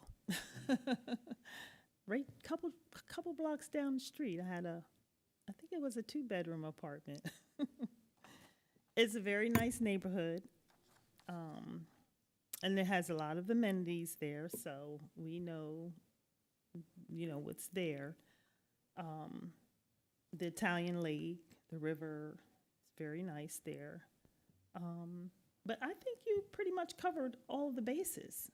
Mr. Halquist, you've covered everything. And I also appreciate you coming back and your due diligence, the effort, the extra effort, and going the extra mile to answer our questions. I haven't gotten any complaints from the residents. There's a few of them very close to up there. And You're answering their questions. And the parking was one of the main concerns. So thank you for extending an olive branch to them for those extra spaces. And that's it for me. Thank you. You're welcome. Thank you. Does anyone have any last minute questions? Okay, so thank you, everyone. I would recommend that we add this resolution to the next legislative session. Thank you, all of the participants. Next, we will see Resolution 74-2025. Mr. Humphries, could you please read that into the record? Resolution 74 of 2025, a resolution approving the preliminary/final land development plan for 333 Market Street submitted by Bradley Jones of Harristown Development Corporation to convert vacant office space into residential units and associated site and access improvements. Thank you. Could someone from the administration just give us a basic summary of this resolution, where we are in the process? And if it's Mr. Knight, could you make it as brief and concise as possible, please? Thank you. Okay, sure. This development proposal represents the conversion of about half of the property at 333 Market Street from office space to residential units. It'll be floors 11 through 19. You may be familiar with this property. It's the largest, tallest building in the city here, and I believe the state office leases are expiring there, so that's why the building is becoming vacant, and the floors, there'll be 81 total units in 1 and 2 bedroom configurations, with sizes of the units ranging from 828 square feet to 1,225 square feet. The proposal will be similar to a lot of the other development proposals and kind of similar to what we just heard here, except obviously being downtown, the context is a little bit different. But this can certainly operate as a proof of concept for the redevelopment of our downtown office buildings into things like residential units, which will obviously help add to the downtown housing inventory. So with that all being said, the Planning Commission recommends the City Council approve the request with the following conditions. The applicant should install a secured bike corral or bike storage area in the sheltered entryway to accommodate non-automotive trips by residents and their guests, as the modal shift for trips to and from the property will likely shift as a result of the conversion from offices to residential units. And if you're familiar with that entryway from Market Street, it's the one with the escalator going up to the second floor where the actual entrance is. So there's a huge space in there that can accommodate things like planters or like bike racks for residents and their guests. And then finally, the applicant should consider landscaping options to soften the building's exterior and improve the aesthetics, such as additional planters, green or living walls, and or green roofs on site. And that could be just something simple as putting down like low kind of ground coverage plants on the roof. The Planning Commission recommends that City Council approve the request for the following reasons. The project proposes the construction of 1 and 2 bedroom units in sizes larger than proposed for other similar office to residential conversions in downtown. The adaptive reuse of vacant and underutilized office spaces into apartment buildings is a long-term trend for downtown Harrisburg and necessary to enhance the vitality of the neighborhood and the Market Street corridor. Other conversions of former office buildings in the surrounding neighborhood have demonstrated the proposed use will not adversely impact the character of the neighborhood, and the project will help maintain the viability of a large structure endangered by the threat of extended vacancy. And finally, the proposed reuse will add new residents to the neighborhood to activate the street on nights and weekends, and grow a customer base to support local businesses, and will provide additional housing units to the downtown inventory. Thank you. Mr. Jones, if you don't mind giving us a brief summary of the project. Same thing, if you could be as concise as possible, but thorough. And for our edification, just let us know what is currently in the building that would be no longer be there. Sure. Hi, Brad Jones with Harristown Development Corporation. Good evening, council members. I can't hear you. If you don't, I think it's a microphone Okay, thing. no problem. Can you hear me now? That better? Yeah, that's better. Okay. My name's Brad Jones. I'm with the Harrisburg Development Corporation. And Mr. Knight did a fantastic job, as he always does, in summarizing the project. It is, essentially the top half of the 22-story building. It's floors 11 through 19. The state leases are expiring at the end of March of next year. We're moving quickly to try to rehabilitate and renovate and reoccupy what is mostly a vacant building now. Most of the agencies have moved out, but there's still a few agencies still moving out of the building floors.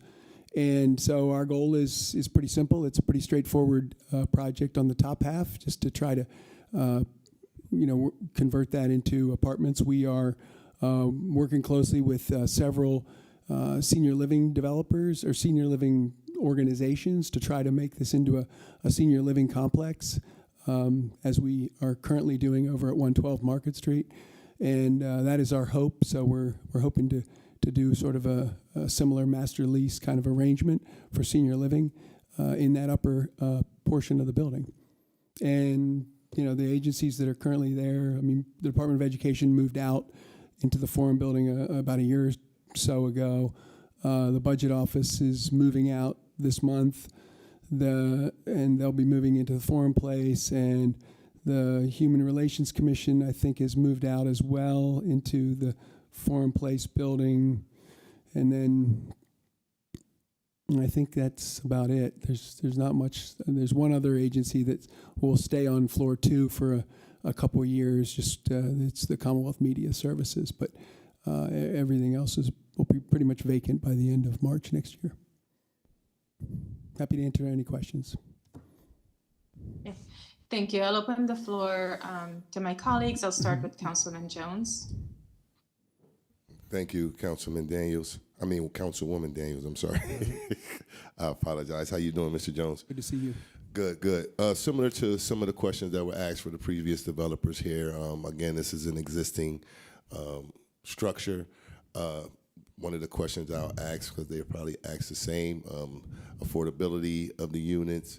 Are we looking at MBE, DBE, local participation? Sure. And I know downstairs it's kind of recessed, where you have, I think, WAGGAL and WGL. Sneaker Villa. Is there intentions for other retail spaces to come into those? So I know that's like a loaded question, but those would be my questions. Yeah, so good questions. I'll try to answer them all. So I'll start with affordability. So we are working on a master lease environment where we'd like to get one organization to lease the entire 81 units. And so that is the arrangement that we have, with our current senior living project on the old Vets building down the street here. And so we don't know what the rents will be. That will be up to the organization that would be doing the master lease. So they'd be setting those rents and, bringing people through into that senior living portal. Does that make sense? Yeah, so before you go, because so you said you've, I guess, piloted this over here in 112. So what did those rents turn out? We don't know what the rents are. Oh, you don't have a number yet. They're paying us once the lease starts, they'll pay us a fixed fee that was negotiated, and bringing in people into that environment with whatever rents they decide to charge. It's not really up to us. So all right, so maybe I ask this, do you have a preference? Again, because you could hear the line of questioning here, making sure that some of these things are affordable, but putting it into someone else's hands and we don't really know what they'll do.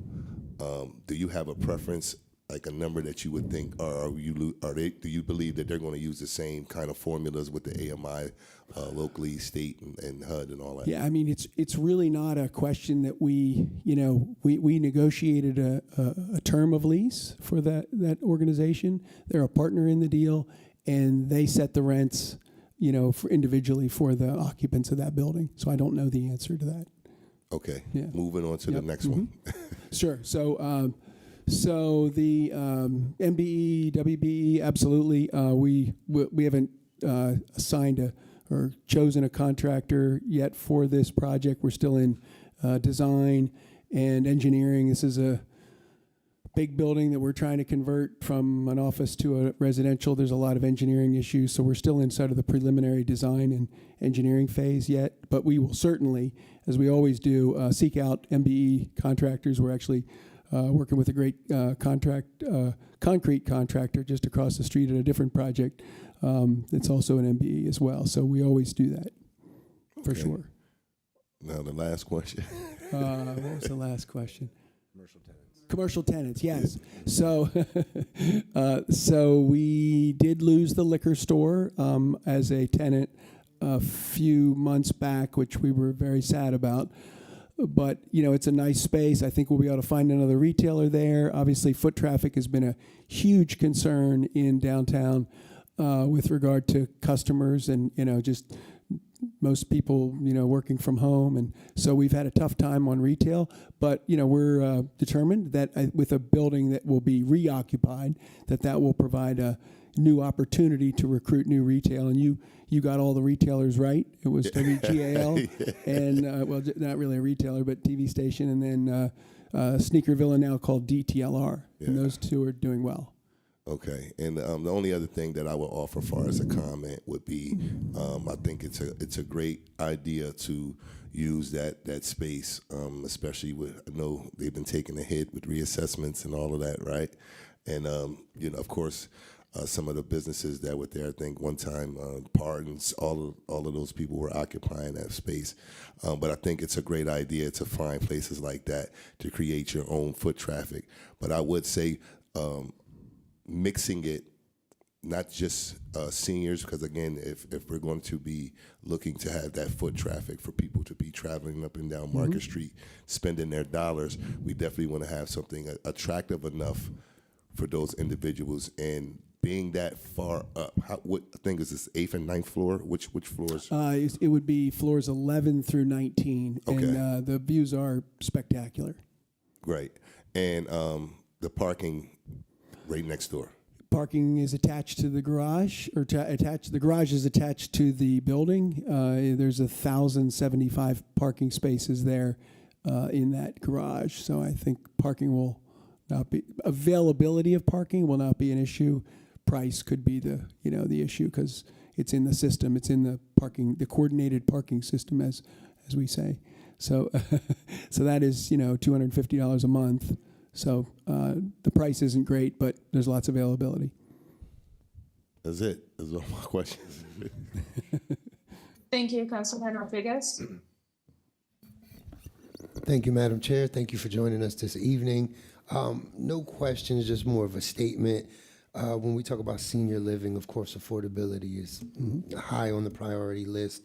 And with a lot of benefits being lapsed and ending now, it's already hard to make ends meet as is. And when we talk about and consider parking at $250, and we're not even sure of what maybe whoever gets the master lease, what they would kind of divvy out their leases be to these individuals, it's just a high concern of mine. And I wish, I would say, it would be great to see those numbers forehand, but I know it's out of your control. But I just wanted to make sure I said that on the record. No, appreciate it. Yep. Thank you. No further questions or sentiments.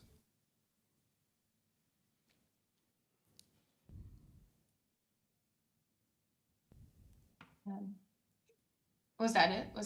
Do you have other questions? No further questions or sentiments. Thank you. Okay. Councilwoman Rawls? Thank you, Councilwoman Daniels, and thank you, Mr. Harris, for being here. I think we all are aware that we have some buildings that are vacant right now, or workers didn't come back because they're working from home, and we need to find something to do with these buildings. So thank you for bringing this project in front of us. I am just a little concerned.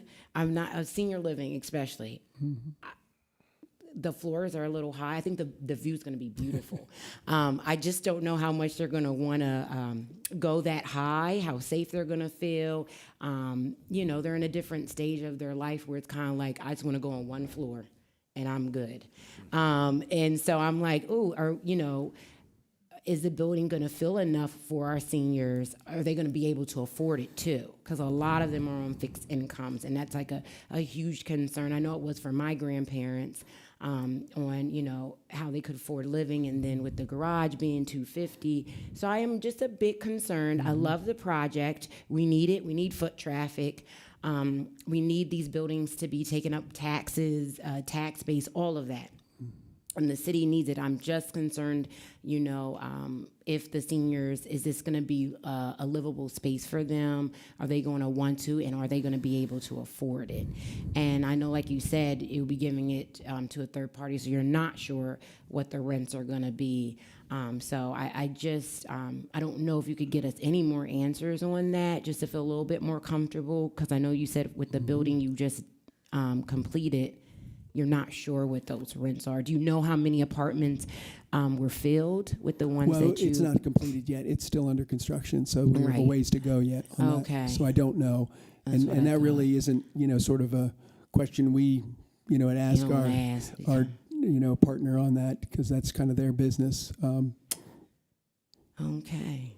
All right. I'm be honest, I'm a little concerned. Just a little bit. I need some more answers to make a sound decision. So I'll leave it there, and hopefully, if you, I don't know what other information you could get for us, but on what you have. But I just want to, I just have a few concerns. So that's it for me, Councilwoman Daniels. Did you want to say something? I'm I'll cut good. you off. Thank Okay. you. Thank you so much. Thank you. Did someone want to say something? No, I thought, Okay, but I'm all done, Councilwoman Daniels. Okay, thank you. President Hill? Thank you. I guess this is more of a comment because you're not going to be able to answer my question. It stems around affordability. At approximately 81 units, 20%, 16 units would be deemed affordable for our residents should, I guess, the third party be interested in participating in the affordable housing program. But overall, the whole thing should be affordable because it's seniors. I share some of the same concerns my colleagues mentioned regarding the height of the building, and they'll be on the 22nd story. I don't know how comfortable seniors will feel being that high. So yeah, I just wanted to share those thoughts and comments, I guess. Thank you. Thank you. Councilwoman Davis? Thank you, Councilwoman Daniels. Good evening. Good evening. Mr. Jones. No questions, but the same concerns, some of the same concerns that my colleagues have. I work in the field as a nurse. I know that sometimes seniors, well, first of all, senior citizens are 65 and older. So in terms of foot traffic, I don't think they're going to be doing a lot of walking, you know, around downtown, because basically, you know, they are at their stage of life where they want to relax for the most part. And then the question of the high rise, going up that high, again, the scenery is going to be beautiful. But I wonder, with 81 total units, these are all going to be strictly apartments? Is that correct? Okay, correct. so for seniors to be up that high, my concern is what kind of activities will be available to them. If these are just going to be apartments, my concern is there going to be some type of community room or some type of a space for people to come in to entertain them, bands or what have you? Yes. So each floor will have an amenity room. So there could be like a, you know, game room on one floor. There could be a beauty parlor on another floor, or, you know, a barber shop on another floor, a fitness center on another floor, right? So each floor really has a dedicated amenity space that can be programmed by the operator. Okay, and I can appreciate that, but you mentioned you're not sure what they're going to do with the space there, so we don't know if they're going to, you know, have amenities on each floor. Well, we've designed it with an amenity package in it per floor. So, you know, that I think the way the building lays out, there's kind of a horseshoe, you know, design there, and in the middle would be kind of a dark space. So rather than, make that part of an apartment, we kept it as a separate amenity space. I think it'll be pretty attractive for that. I like to see us stick with the affordability aspect, as President Hill mentioned, 16 units to be affordable. I don't want to get too far away from that, if possible, because again, we are talking about seniors. There's cuts in Medicare and Medicaid happening right now. How affordable is this development going to be for them? So getting from the top floor down to the first floor, if there's an emergency, a medical emergency or something, there's a lot of concerns for me also. So Understood. I would need more information as well if that company can come in or. Yeah, no, we're working with a couple different organizations, so we don't know who it's going to be yet. I mean, this is the largest building in town. We're working quickly to try to repurpose it, but it will be a challenging project, very. I will say that from an affordability standpoint, we have a portfolio of about 65 apartments right now that are, many of which our employees live in as well.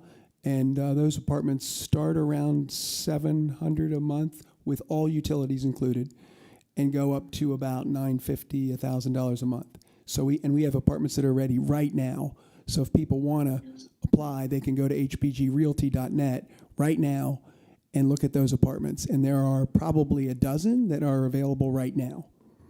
So I would encourage anybody who's interested in that to please visit that site, hbgrealty.net. Excuse me, And Council. excuse me, Mr. Jones, did you mention that these apartments are in this property? No, these 333? are in another portfolio down on Okay. Chestnut Street. Okay. So we have about Okay. 3 different complexes down there, but Okay. Is it Harrisburg spelled out? it's just Harrisburg? HBG Realty, hbgrealty.net. Yep. Okay. Thank you. Yeah, of That's it course. for me for now.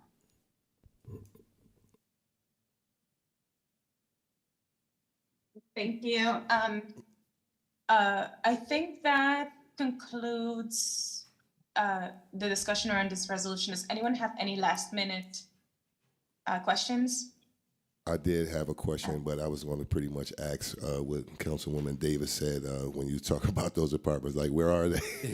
Yep. That was all my question was. I had one. Thank you. I have one Go last ahead. question, Councilwoman Daniels. I was just wondering, Mr. Harris, why did you choose to do? Oh goodness, it went right out of my mind. Yes, goodness, yes. Why did you choose to do the senior living housing in this complex instead of maybe non-senior living? Well, just due to it being so high. Yeah, This is a really there's a big concern of tremendous mine. demand for senior living, as you know, yeah, all it across the is. country. But Pennsylvania is particularly. There's a lot of demographics in the senior live. If you look at sort of the age, this is 55 plus, so 55 to in the 80s. I mean, that's a very, very fast growing demographic in Pennsylvania. So there's a lot of need and demand for it. I agree. It Now, is. there's a whole other half of the bottom half of the building will still be available. so there still could be, we could come back with a second piece of this if we're lucky. Yeah. I would just, I'd rather the bottom half be senior living and maybe the above half non-senior living. I mean, because it's asking them to go so far up. They have groceries, and don't let the elevator be out. It's just, I just can't imagine. Yeah. I'm thinking of my So parents. there's 5 elevators that serve the high bank, Yeah. and there's 5 that serve the low bank, and then in addition to that, there's a freight elevator. So this building is really almost overly served by elevators. I mean, that's a lot of elevators for, 100 people, right? And the 5 elevators plus a freight.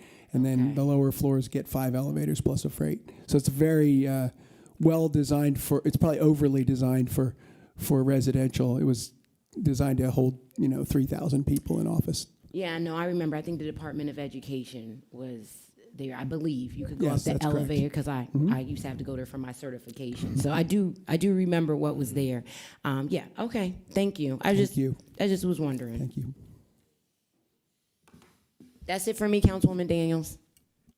Okay, thank you. So this concludes discussion on this resolution. I would like to add that to the next legislative session, and this also concludes the business of the Community and Economic Development Committee. Thank you, Councilwoman Daniels. We will move forward with our meeting agenda. Public comment. Just a few housekeeping notes before we begin. Please state your name and your address for the meeting record. If you don't feel comfortable sharing your address, please share the vicinity in which you live within the city. You will have 4 minutes to share your comments. Mr. Humphrey shared a timer on the screen for your reference. I will begin to my right. Is there anyone that would like to offer public comment? Seeing and hearing no one, anyone in the middle section? Seeing and hearing no one, anyone to my left? Okay, seeing and hearing no one.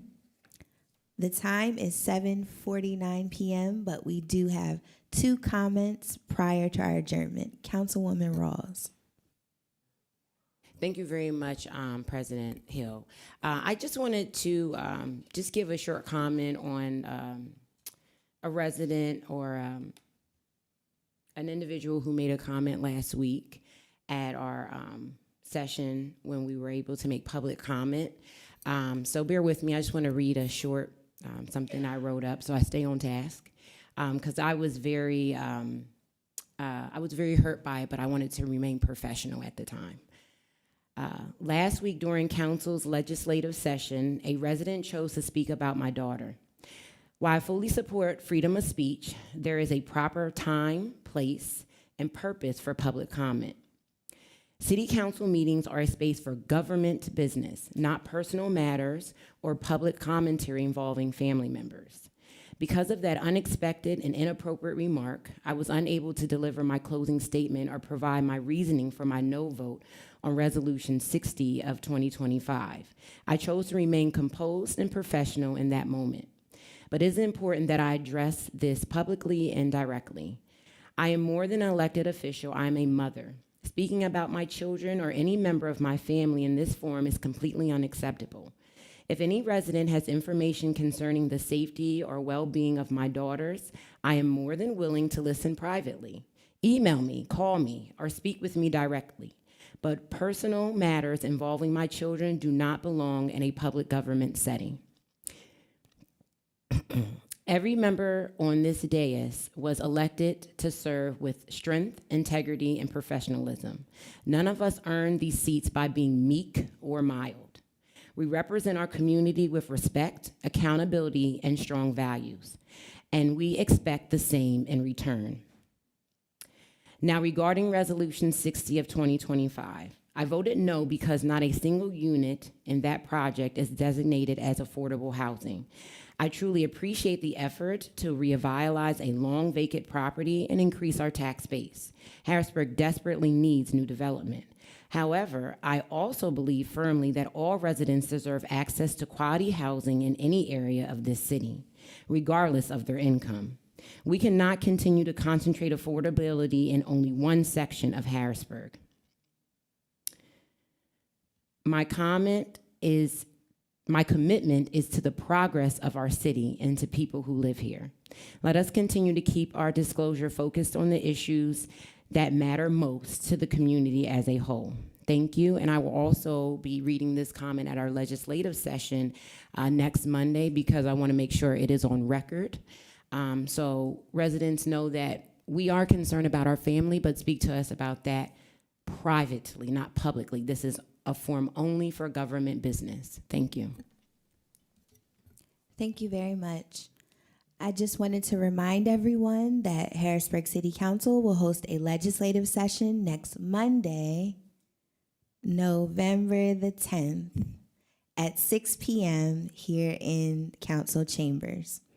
Is there anything else? Yes, President Hill, I just wanted to make our residents aware that realizing the government shutdown, the uncertainty about the SNAP benefits, when they will be distributed, we understand it's overwhelming. The Central Pennsylvania Food Bank understands it's overwhelming, and they are open to help anyone who needs assistance. For emergency food, people can call 717-564-1700. And I just thought it was important to mention that. So if anyone needs emergency food, contact the Central Pennsylvania Food Bank or the agency surrounding our city connected to them.